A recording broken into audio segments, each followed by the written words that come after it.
Assalamu alaikum students. My name is Sayyid Rahil Muzaffar and I welcome all of you again to my YouTube channel that is also named Sayyid Rahil Muzaffar.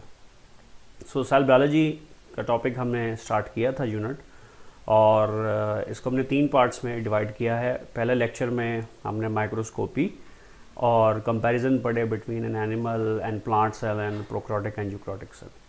सो जो second lecture है आज का that is about cell membrane और ये बहुत ही एक important topic है बिकॉज सेल मेम्ब्रेन एक ऐसा स्ट्रक्चर है सेल में जो कि बहुत इम्पॉर्टेंट और वाइटल रोल्स प्ले करता है सेल की फिजियोलॉजी को मेंटेन करने में। अगर सेल मेम्ब्रेन डैमेज हो जाए तो सेल सर्वाइव नहीं कर सकता और अगर आपको सेल मेम्ब्रेन्स के फंक्शन समझ आ जाएं तो बिकॉज सेल मेम्ब्रेन बहुत सारे रोल्स प्ले करता है तो हमें बहुत सारी फिजियोलॉजी इजीली समझ आ जाती है। हार्मोन्स कैसे बाइंड होते हैं, न्यूरोट्रांसमीटर्स कैसे बाइंड होते हैं, फिर सेल के अंदर किस तरीके से जो फंक्शंस होते हैं उनके अंदर सेल मेम्ब्रेन क्या रोल प्ले करती है। तो cell membrane is a very important structure to be understood. So इसलिए मैं डिटेल के साथ सेल मेम्ब्रेन को इंशाल्लाह आज डिस्कस करूँगा और मुझे पूरा यकीन है कि जब आप लोग ये लेक्चर पढ़ेंगे, इसको सुनेंगे, इसको देखेंगे तो उसके बाद जो एम्बिग्विटीज़ हैं और अगर कोई कॉन्सेप्ट के अंदर प्रॉब्लम है तो वो सब का सब इंशाल्लाह इससे क्लियर हो जाएगा। सो नेक्स्ट हम देखते हैं सिलेबस। ज़ाहिर है सिलेबस मैं बार बार ज़िक्र ज़रूर करूँगा बिकॉज उसकी रीज़न ये है कि ताकि आप लोगों को टॉपिक्स याद हो जाएं कि कौन कौन से टॉपिक्स मौजूद हैं। So light and electron microscope है, मैग्नीफिकेशन रेजोल्यूशन हम पढ़ चुके हैं, structure of a typical plant and animal cell भी हम लोग पढ़ चुके हैं। अच्छा, जो आज से हमने पढ़ना है वो है जी fluid mosaic model of cell membrane. ज़ाहिर सेल मेम्ब्रेन से रिलेटेड है और सेल मेम्ब्रेन के अक्रॉस ट्रांसपोर्ट है। जो ये ऑर्गेनेलीज हैं वो इंशाल्लाह हम नेक्स्ट लेक्चर में डिस्कस करेंगे। प्रोकैरियोटिक सेल और यूकैरियोटिक सेल का डिफरेंस भी हम लोग डिस्कस कर चुके हैं। सो सेल मेम्ब्रेन में हमने 4 चीज़ें पढ़नी है, फीचर्स, कॉम्पोजिशन, उसके मॉडल्स जो उसके स्ट्रक्चर को एक्सप्लेन करते हैं और उसके functions. So according to book चलेंगे। फीचर्स क्या हैं जी कि it is a outer membrane in case of animal cell, क्योंकि एनिमल के अंदर सेल वॉल नहीं है तो सबसे आउटर मेम्ब्रेन सेल मेम्ब्रेन ही है। जबकि in case of plants it is inner to cell wall in case of plants, क्योंकि प्लांट्स के अंदर सेल वॉल है तो इस वजह से ये सेल मेम्ब्रेन इनसाइड आ जाती है। अच्छा, अब इसे सेल मेम्ब्रेन को सेमी परमिएबल मेम्ब्रेन भी कहा जाता है। ठीक है, सेमी मीन्स हाफ परमिएबल, यानी अगर कोई चीज़ इसमें से गुजर सके, या इसको डिफरेंशियल परमिएबल भी कहा जाता है, इसको सिलेक्टिवली परमिएबल भी कहा जाता है। तो बुक ने तीनों वर्ड्स को एक ही सेंस में यूज़ किया है लेकिन इन तीनों का मतलब थोड़ा एक दूसरे से डिफरेंट है। बहरहाल ये तीनों वर्ड्स जिस पार्ट ऑफ सेल मेम्ब्रेन के लिए यूज़ हुए हैं वो लिपिड से रिलेटेड है कि जो लिपिड पार्ट है सेल मेम्ब्रेन का वो हर मॉलिक्यूल को मूवमेंट की इजाज़त नहीं देता। सिर्फ चंद एक मॉलिक्यूल्स को मूवमेंट की इजाज़त होती है जो या तो न्यूट्रल हों या लिपिड सॉल्युबल सब्सटेंसेस हों, जैसे कार्बन डाइऑक्साइड है, ऑक्सीजन है या वाटर है। नेक्स्ट उसके बाद है जी कॉम्पोजिशन। कॉम्पोजिशन में 3 चीज़ें हैं। एक तो है जी प्रोटीन्स जो कि 60 to 80% हैं। फिर है और इसकी 2 टाइप्स हैं, इंटेग्रल है और पेरिफेरल प्रोटीन्स हैं। इसकी डिटेल हम पढ़ेंगे। इंटेग्रल प्रोटीन्स वो प्रोटीन्स हैं जो कि फॉस्फोलिपिड के अंदर एम्बेडेड हैं, जबकि पेरिफेरल प्रोटीन्स वो हैं जो कि सेल मेम्ब्रेन में पेरिफेरीज के ऊपर मौजूद हैं। फिर हैं जी लिपिड्स। लिपिड्स की अमाउंट है 20 to 40%, यानी मिनिमम भी लिपिड्स मौजूद है सेल मेम्ब्रेन में तो 20% हैं और मैक्सिमम है तो वो 40% हैं। 2 तरह के लिपिड्स हैं, फॉस्फोलिपिड्स हैं और कोलेस्ट्रॉल हैं। इनके फंक्शन आगे पढ़ते हैं। और कार्बोहाइड्रेट्स हैं। अब जो कार्बोहाइड्रेट्स हैं ये एज अ इंडिविजुअल मॉलिक्यूल मौजूद नहीं होते सेल मेम्ब्रेन में, ये हमेशा कॉन्जुगेटेड फॉर्म में मौजूद हैं in the sense of like they are present in the form of glycoproteins और ग्लाइकोलिपिड्स। फिर उसके बाद है जी मॉडल्स। 2 मॉडल्स हैं जो कि इसके स्ट्रक्चर को एक्सप्लेन करते हैं। One is unit membrane model and other is fluid mosaic model. इसकी डिटेल हम पढ़ेंगे। फिर फंक्शंस, डिफरेंट फंक्शंस परफॉर्म करता है। ज़ाहिर है ट्रांसपोर्ट एब्सोल्यूट में रोल प्ले करता है, न्यूरोट्रांसमीटर्स के लिए रिसेप्टर्स के तौर पे सेल मेम्ब्रेन एक्ट करती है, हार्मोन्स के लिए रिसेप्टर के तौर पे एक्ट करती है, नर्व इम्पल्स के फ्लो में इसका रोल है। इन सारे फंक्शंस को अभी हमने पढ़ना है। सबसे पहले तो ऑर्गेनाइजेशन ऑफ सेल मेम्ब्रेन, के सेल मेम्ब्रेन ऑर्गेनाइज किस तरीके से होती है। अब अभी देखें कि फॉस्फोलिपिड का मॉलिक्यूल आप लोगों ने देखा हुआ है, वो इस तरीके से फॉस्फोलिपिड का मॉलिक्यूल होता है। अब ये वाला पार्ट है इसका polar due to presence of phosphate, और ये टेल वाला जो पार्ट है दिस इज नॉन पोलर या हाइड्रोफोबिक बिकॉज इसमें फैटी एसिड्स मौजूद होते हैं। अब अगर ये वाटर है और इसमें फॉस्फोलिपिड को डाला जाए तो इसकी डायरेक्शन चेंज हो जाएगी। जो हेड वाला पार्ट है वो पोलर है, वो वाटर की तरफ अट्रैक्ट हो जाएगा और टेल उससे अवे मूव कर जाएगी। ठीक है जी। और अगर बहुत सारे फॉस्फोलिपिड्स के मॉलिक्यूल्स इकट्ठे हो जाएं, ठीक है, और एक्वस एनवायरनमेंट में they combine with each other, तो फिर इनकी शेप कैसे होती है कि इनके हेड्स एक्सपोज हो जाते हैं आउटर एनवायरनमेंट में, और जो टेल्स हैं वो हो जाएंगी बरीड इनसाइड, यानी टेल्स इकट्ठी हो जाएंगी और हेड वाला हिस्सा बाहर चला जाएगा। जैसे आप ये देख सकते हो कि ये माइसल बन गया। ठीक है। और अगर बहुत सारे फॉस्फोलिपिड्स मौजूद होंगे तो वो इस तरह का एक पैटर्न अडॉप्ट कर लेंगे जब वो बाइलेयर की फॉर्म में, अगर बाइलेयर्स है तो वो इस तरीके से अडैप्ट कर लेती है। और ये है लिपोसोम का, जब लिपोसोम बनता है, जब राउंड फॉर्म में जाता है तो वो इस तरह की शेप बना लेता है। जब बाइलेयर होगी तो और वो राउंड फॉर्म में जाएगा, सर्कुलर फॉर्म में जाएगा तो वो लिपोसोम बन जाता है। और इसमें आप देख सकते हैं कि जो हेड वाला पार्ट है उसने वाटर को यहाँ पे इंसर्कल किया है, फिर टेल्स वाला पार्ट है और फिर दोबारा से दूसरी जो लेयर है उसका हेड वाला पोर्शन है। तो इस तरीके से सेल मेम्ब्रेन अपने आप को ऑर्गेनाइज कर लेती है। फिर है जी unit membrane model. Unit membrane model के मुताबिक cell membrane is composed of lipid bilayer sandwich between inner and outer layers of protein. ये भी प्रोटीन की लेयर है, ये भी प्रोटीन की लेयर है, और ये है बाइलेयर। बाइलेयर मीन्स के दो लेयर्स हैं, एक ये लेयर है और दूसरी ये लेयर है। अब प्रोटीन के साथ ये हेड वाला पोर्शन अटैच है और ये वाला पार्ट है hydrophilic, water loving. Hydro means water and philic mean attraction, और ये पार्ट भी हाइड्रोफिलिक है चूँकि यहाँ पे फॉस्फोलिपिड का हेड मौजूद है। जो इंटीरियर है this is hydrophobic zone. Hydro means water, phobic means डर, खौफ। तो ये वाला पार्ट जो है वो वाटर से अवे भागता है। अब इसको यूनिट मेम्ब्रेन मॉडल क्यों कहा जाता है? बिकॉज ये प्रेजेंट किया गया कि ये जो मॉडल है या ये जो स्ट्रक्चर है मेम्ब्रेन का, ये सेल मेम्ब्रेन के अलावा हर ऑर्गेनेली की मेम्ब्रेन पे अप्लाई होता है, तो इसलिए इसका नाम रखा गया यूनिट मेम्ब्रेन मॉडल। बाद में इलेक्ट्रॉन माइक्रोस्कोप बन गई, इन्वेंट हुई, और उसके बाद जब सेल मेम्ब्रेन को स्टडी किया गया तो जो उसके बहुत सारे फंक्शंस थे उसको ये यूनिट मेम्ब्रेन मॉडल जस्टिफाई नहीं करता। फिर उसमें मॉडिफिकेशंस हुई और एक नया मॉडल आया जिसको बोलते हैं फ्लूइड मोज़ेक मॉडल। ठीक है। अब इस मॉडल के मुताबिक जो प्रोटीन्स की लेयर हैं वो कॉन्टीन्यूअस नहीं हैं और सिर्फ वो मेम्ब्रेन की आउटर सरफेस पे कन्फाइंड नहीं है। जैसे आप देख सकते हो कि ये भी प्रोटीन है, ये भी प्रोटीन है, ये भी प्रोटीन है, ये भी प्रोटीन है, ये भी प्रोटीन है, तो ये कॉन्टीन्यूसली मौजूद नहीं है। और दूसरा सिर्फ अपर सरफेस पे नहीं है, आप देख सकते हो लिपिड के अक्रॉस भी मौजूद हैं। तो ये है फ्लूइड मोज़ेक मॉडल। आप जैसे मूवीज़ में देखते हैं आइसबर्ग्स हमें नज़र आते हैं, तो इर्द गिर्द वाटर होता है और दरमियान में जगह जगह पे बर्फ़ मौजूद होती है। तो वो जो आइस है वो एक्चुअली प्रोटीन्स हैं सेल मेम्ब्रेन में, और जो पानी है वो फॉस्फोलिपिड की लेयर है। फॉस्फोलिपिड की तादाद ज़रूर ज़्यादा होती है लेकिन उनका वॉल्यूम जो है वो प्रोटीन्स के मुकाबले में कम होता है। अब इसमें आप देख सकते हो कि ये कोलेस्ट्रॉल मौजूद है, फॉस्फोलिपिड की दूसरी टाइप है।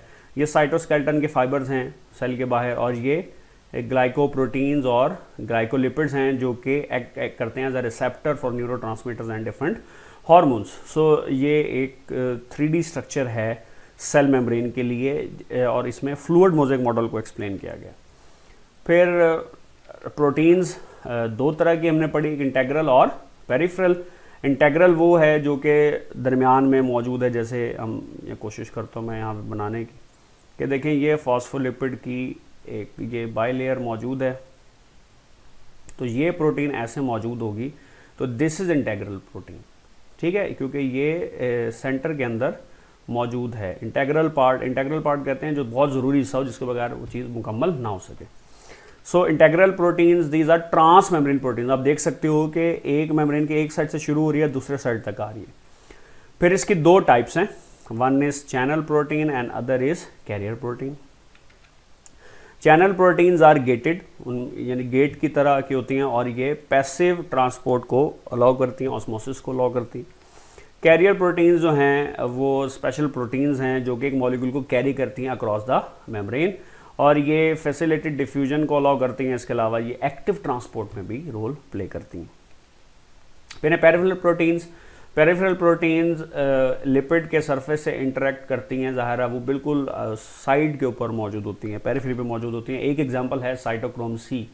सो अगर आप इलेक्ट्रॉन ट्रांसपोर्ट चेन देखें तो साइटोक्रोम सी की जो पोजीशन है उससे आपको आइडिया हो जाएगा कि पेरिफेरल प्रोटीन्स क्या हैं।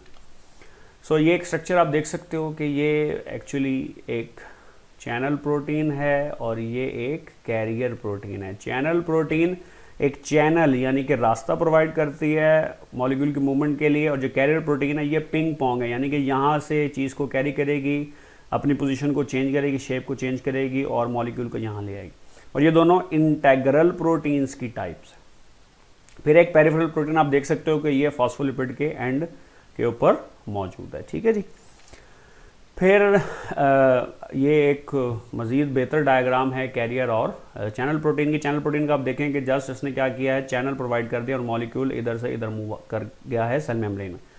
जबकि जो कैरियर प्रोटीन है अगर उसने मूव करना है तो वो पहले बाइंड करेगा। देखें आप दोनों की पोजीशन में आप देखें फ़र्क चेक कर सकते हैं कि अभी ये मॉलिक्यूल इधर है, सॉलिड मॉलिक्यूल, और इसको जब अक्रॉस द मेम्ब्रेन पहुंचाना है तो उसने अपनी पोजीशन को चेंज कर लिया, यानी पहले इधर से क्लोज थी, इधर से ओपन थी, अब इधर से क्लोज है, इधर से ओपन है। फिर आप देख सकते हैं मूवमेंट है अक्रॉस द मेम्ब्रेन जिसमें पैसिव ट्रांसपोर्ट है और एक्टिव ट्रांसपोर्ट है। एक्टिव ट्रांसपोर्ट में एनर्जी कंज्यूम हो रही है, पैसिव ट्रांसपोर्ट चैनल प्रोटीन के थ्रू भी है, पैसिव ट्रांसपोर्ट में कैरियर प्रोटीन भी इन्वॉल्व है। एग्जाम्पल्स हैं चैनल प्रोटीन और कैरियर प्रोटीन की। चैनल प्रोटीन की एग्जांपल है सोडियम गेट्स। आपने पढ़ा है नर्व इम्पल्स में कि जब सोडियम आउटर साइड पे ज़्यादा होती है न्यूरॉन की मेम्ब्रेन के, इनसाइड सोडियम कम है तो सोडियम गेट्स ओपन होंगे तो सोडियम डिफ्यूज़ कर जाएगी इनसाइड। इसी तरीके से पोटेशियम गेट्स हैं, जब रीपोलराइजेशन होनी होती है तो पोटेशियम सेल के अंदर ज़्यादा है, सेल के बाहर कम है, पोटेशियम गेट ओपन हो जाता है, सेल अंदर से बाहर की तरफ मूव कर जाएगा। फिर है जी chloride ion channel, cystic fibrosis में आपने इसको पढ़ा हुआ है। कैल्शियम गेट्स हैं, ये सार्कोप्लाज्म रेटिकुलम में होते हैं, जब बाइंडिंग होनी होती है तो ये गेट्स ओपन होते हैं और कैल्शियम सिंपली SR से डिफ्यूज़ करके सार्कोप्लाज्म में आ जाता है। एक्वापोरिन्स, ये वो प्रोटीन्स हैं जो वाटर को मूव कराती हैं। स्पेशली एक्वापोरिन्स का जिक्र हमने पढ़ा है, जब ADH एक्ट करता है कलेक्टिंग टेब्यूल्स पे तो वाटर चैनल्स इंक्रीज कर देता है, तो वो एक्चुअली एक्वापोरिन्स हैं।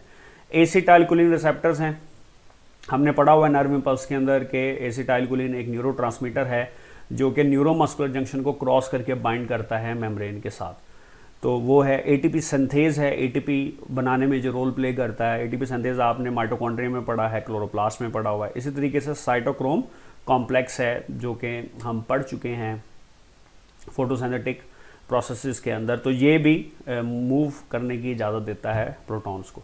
फिर है जी कैरियर प्रोटीन्स के अंदर sodium potassium pump, nerve impulse में हम पढ़ चुके हैं, जो कि ATP को ब्रेक करता है और सोडियम और पोटेशियम को मूव कराता है। सोडियम को सेल के इनसाइड से आउटसाइड लेके जाता है और पोटेशियम को सेल के आउटसाइड से सेल के इनसाइड लेके आता है। ग्लूकोज ट्रांसपोर्टर्स हैं जो कि ग्लूकोज को ब्लड से सेल में ट्रांसपोर्ट करवाएंगे। इसके अलावा transporter of amino acids and fatty acids हैं। ज़ाहिर हम डाइजेशन के अंदर पढ़ चुके हैं कि जब ये मॉलिक्यूल स्मॉल इंटेस्टाइन में अब्जॉर्ब होंगे तो ज़ाहिर इनको अब्जॉर्ब कराने के लिए ये फॉस्फोलिपिड से तो नहीं गुजर सकते, बिकॉज फॉस्फोलिपिड में से इसलिए नहीं गुजर सकते कि ये चार्ज कंपाउंड्स हैं और ये फॉस्फोलिपिड के जो फैटी एसिड वाला पार्ट है जहाँ पे टेल्स कंबाइन होते हैं उसको क्रॉस नहीं कर सकते, तो इसलिए नेचर ने इनके लिए स्पेशल चैनल्स रखे हैं, रास्ते रखे हैं जिनको प्रोटीन्स कहा जाता है। ATPase एक ऐसा एंजाइम है जो ATP को ब्रेक करता है। आप मायोसिन का हेड पढ़ चुके हो, उसके पास वो एक ATPase एक्चुअली होता है, वो एक कैरियर प्रोटीन है। इसी तरह पायरुवेट कैरियर, जब पायरुवेट बन जाता है ग्लाइकोलिसिस के बाद तो उसको माइटोकॉन्ड्रिया में ट्रांसपोर्ट करना है यूकैरियोटिक सेल में, तो उसको ट्रांसपोर्ट करने के लिए साइटोप्लाज्म से माइटोकॉन्ड्रिया में एंटर करवाने के लिए स्पेशल प्रोटीन्स होती हैं और वो एक्चुअली पायरुवेट कैरियर्स कहलाते हैं। फिर हैं जी लिपिड्स। लिपिड्स दो तरह के हैं, फॉस्फोलिपिड्स एंड कोलेस्ट्रॉल। फॉस्फोलिपिड का काम है कि वे फ्लूडिटी को इंक्रीज करता है, मेम्ब्रेन की फ्लूडिटी बढ़ जाती है, ठीक है।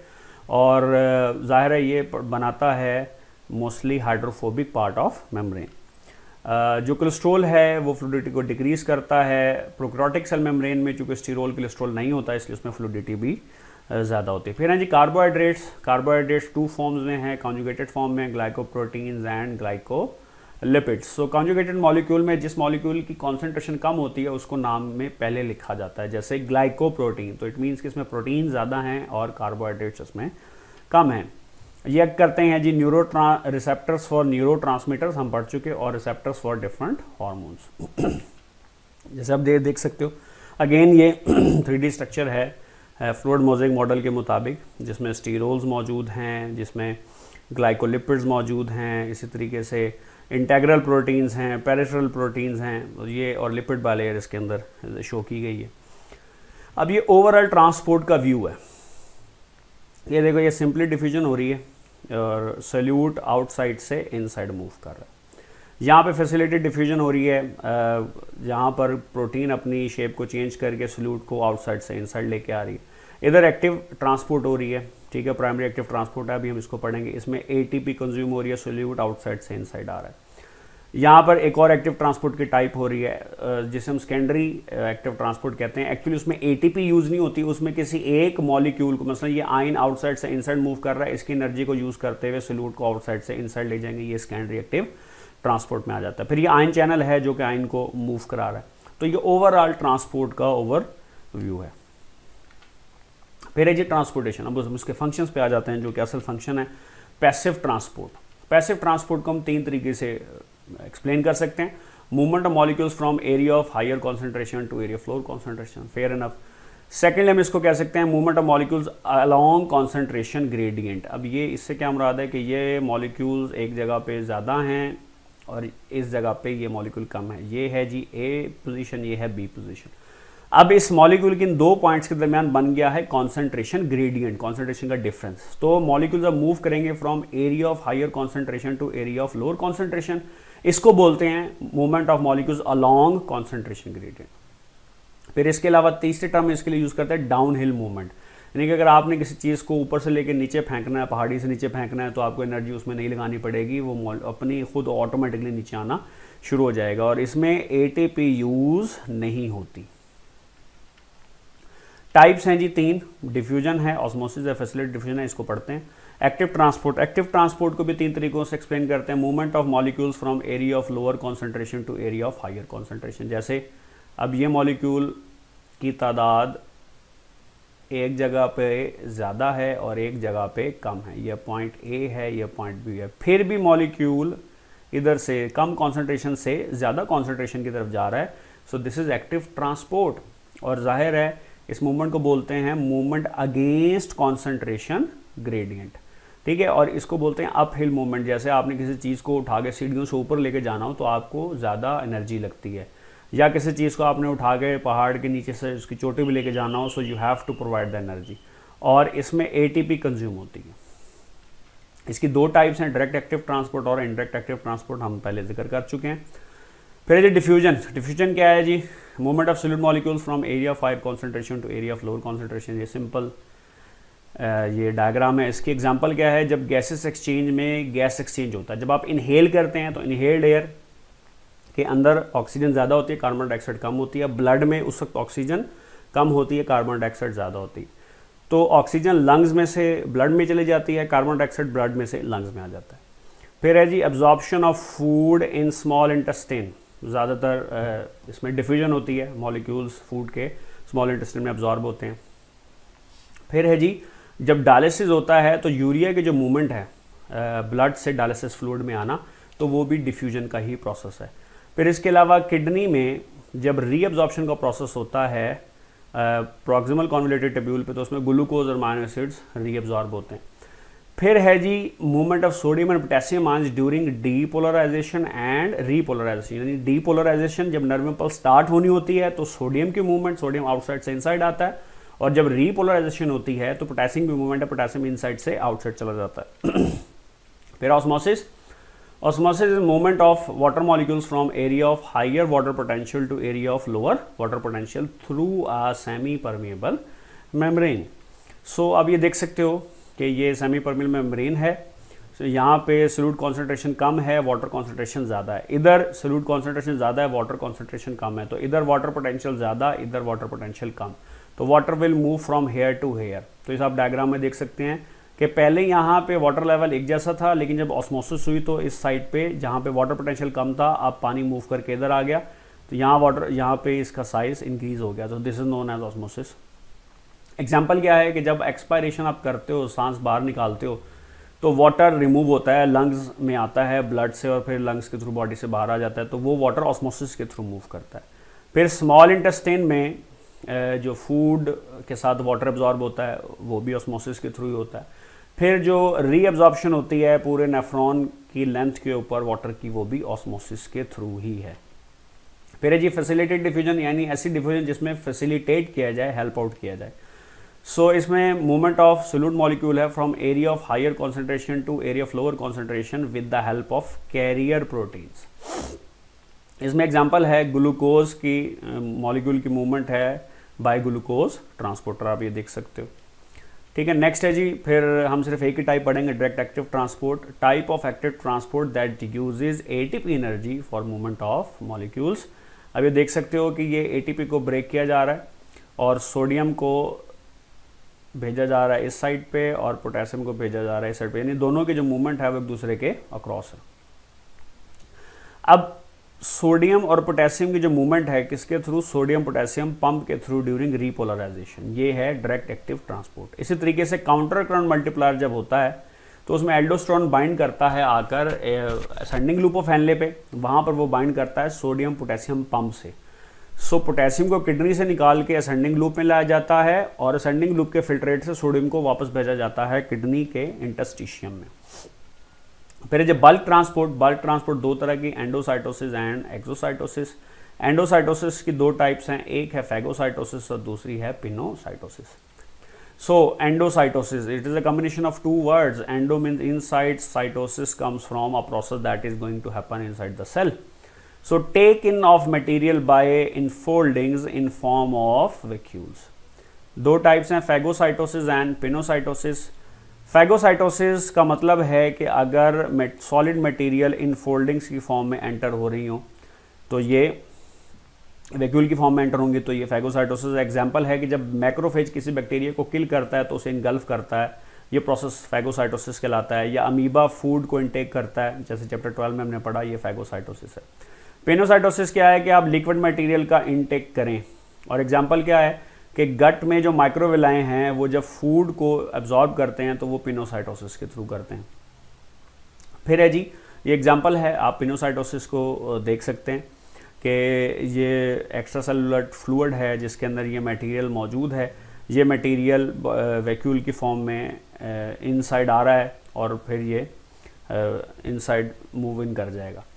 फैगोसाइटोसिस है कि ये एक बड़ा मैक्रोफेज है और ये बैक्टीरिया को इनगल्फ कर रहा है, और चूंकि बैक्टीरिया सेल है और एक सॉलिड मटेरियल है इसलिए फैगोसाइटोसिस कहा जाता है. एक्सोसाइटोसिस, ये भी दो वर्ड्स का कॉम्बिनेशन है. Exo mean outside and cytosis come from a process that is related to cell. Movement of material to outside of cell, this is known as exocytosis. अब देखेंगे ये वेजिकल्स हैं, ये मटेरियल है और ये इसमें वेजिकल्स के अंदर मौजूद है. ये वेजिकल यहाँ पर आकर बाइंड होगा फॉस्फोलिपिड की मेम्ब्रेन के साथ, इसके साथ अटैच हो जाएगा और ये मटेरियल फिर सेल के इनसाइड से सेल के बाहर चला जाता है. एग्जांपल क्या है कि बहुत सारे एंजाइम्स बनते हैं और वो सेल से बाहर काम करते हैं, जैसे सलाइवरी एमाइलेज है, जैसे इंटेस्टाइन के एंजाइम्स हैं, जैसे स्टमक के एंजाइम्स हैं, वो सारे सेल के अंदर बनते हैं, सेल से बाहर काम करते हैं. तो बाहर आने के लिए उन्हें एक्सोसाइटोसिस करनी पड़ती है. पेप्टाइड हार्मोन जहाँ बनते हैं वहाँ तो एक्ट नहीं करते, दूसरी जो दूर डेस्टिनेशन उस पर जाके अमल अपना एक्शन परफॉर्म करते हैं, तो वो भी एक्सोसाइटोसिस के थ्रू अपने बनने वाली जगह से बाहर आते हैं. एंटीबॉडीज़ बनती हैं पूरी बॉडी के फ्लूइड के अंदर, बॉडी के अंदर एक्ट करती हैं, तो जिस सेल में बनती हैं उससे एक्सोसाइटोसिस के थ्रू ही इन्होंने बाहर आना होता है. सो आई बिलीव कि आपको ये लेक्चर आपको हेल्प करेगा बहुत सारी कन्फ्यूजन्स को क्लियर करने में. सो मेरी इस वीडियो को लाइक करें और शेयर करें और मेरे इस चैनल को ज़रूर सब्सक्राइब करें ताकि जो मज़ीद वीडियोज़ हैं वो आप लोगों को इन टाइम अवेलेबल हों। और कोई क्वेश्चन हो तो कमेंट सेक्शन में पूछ लें। इंशाल्लाह फिर आपसे मुलाकात होगी। अपना ख्याल रखिएगा। खुदा हाफिज़।